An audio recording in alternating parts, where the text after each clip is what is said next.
सानेहा सवात के जिम्मेदारों को कानून के शिकंजे में लाने की राह हमवार। इंक्वायरी कमेटी ने गफलत और कोताही बरतने वाले अफसरों और एहलकारों की बकायदा निशानदेही कर दी। हुकूमत ने भी सख्त एक्शन लेने का फैसला कर दिया। सानेहा सवात की इंक्वायरी रिपोर्ट के मुताबिक साबिक डीजी रेस्क्यू 1122, साबिक डीसी सवात, साबिक additional DC relief, district emergency officer Swat और टीएमओ सवात जिम्मेदारी निभाने में नाकाम रहे, जिस पर उनके खिलाफ कार्रवाई की सिफारिश कर दी गई। जिला इंतजामिया के अलावा महकमा पुलिस, आबपाशी, बल्दियात और रेस्क्यू के मुतादिद अफसरों और एहलकारों को भी सानहे के जिम्मेदारों में शामिल कर दिया गया। इंक्वायरी रिपोर्ट में ये भी कहा गया है कि डिस्ट्रिक्ट इमरजेंसी ऑफिसर रेस्क्यू बगैर बताए छुट्टी पर थे।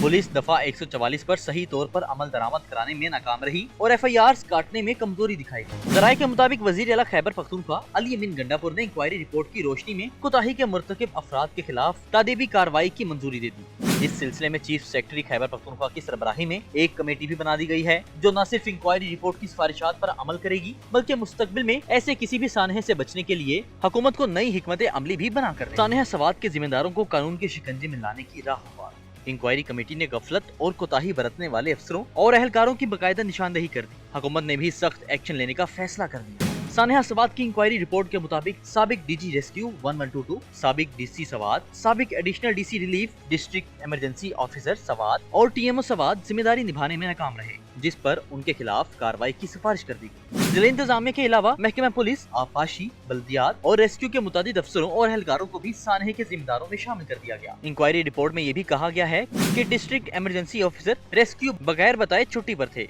पुलिस दफा 144 पर सही तौर पर अमल दरामद कराने में नाकाम रही और FIRs काटने में कमजोरी दिखाई गई। जराये के मुताबिक वजीर आला खैबर पख्तूनख्वा अली अमीन गंडापुर ने इंक्वायरी रिपोर्ट की रोशनी में कोताही के मुर्तकिब अफराद के खिलाफ तादीबी कार्रवाई की मंजूरी दे दी। इस सिलसिले में चीफ सेक्रेटरी खैबर पख्तूनख्वा की सरबराही में एक कमेटी भी बना दी गई है, जो न सिर्फ इंक्वायरी रिपोर्ट की सिफारिशात पर अमल करेगी, बल्कि मुस्तकबिल में ऐसे किसी भी सानहे से बचने के लिए हुकूमत को नई हिकमत अमली भी बना कर सानहा सवात के जिम्मेदारों को कानून के शिकंजे में लाने की राह हमवार। इंक्वायरी कमेटी ने गफलत और कोताही बरतने वाले अफसरों और एहलकारों की बकायदा निशानदेही कर दी। हुकूमत ने भी सख्त एक्शन लेने का फैसला कर दिया। सानेहा सवात की इंक्वायरी रिपोर्ट के मुताबिक साबिक डीजी रेस्क्यू 1122, साबिक डीसी सवात, साबिक additional DC relief, district emergency officer Swat और टीएमओ सवात जिम्मेदारी निभाने में नाकाम रहे, जिस पर उनके खिलाफ कार्रवाई की सिफारिश कर दी गई। जिला इंतजामिया के अलावा महकमा पुलिस, आबपाशी, बल्दियात और रेस्क्यू के मुतादिद अफसरों और एहलकारों को भी सानहे के जिम्मेदारों में शामिल कर दिया गया। इंक्वायरी रिपोर्ट में ये भी कहा गया है कि डिस्ट्रिक्ट इमरजेंसी ऑफिसर रेस्क्यू बगैर बताए छुट्टी पर थे। पुलिस दफा 144 पर सही तौर पर अमल दरामद कराने में नाकाम रही और FIRs काटने में कमजोरी दिखाई गई। जराये के मुताबिक वजीर आला खैबर पख्तूनख्वा अली अमीन गंडापुर ने इंक्वायरी रिपोर्ट की रोशनी में कोताही के मुर्तकिब अफराद के खिलाफ तादीबी कार्रवाई की मंजूरी दे दी। इस सिलसिले में चीफ सेक्रेटरी खैबर पख्तूनख्वा की सरबराही में एक कमेटी भी बना दी गई है, जो न सिर्फ इंक्वायरी रिपोर्ट की सिफारिशात पर अमल करेगी, बल्कि मुस्तकबिल में ऐसे किसी भी सानहे से बचने के लिए हुकूमत को नई हिकमत अमली भी बना कर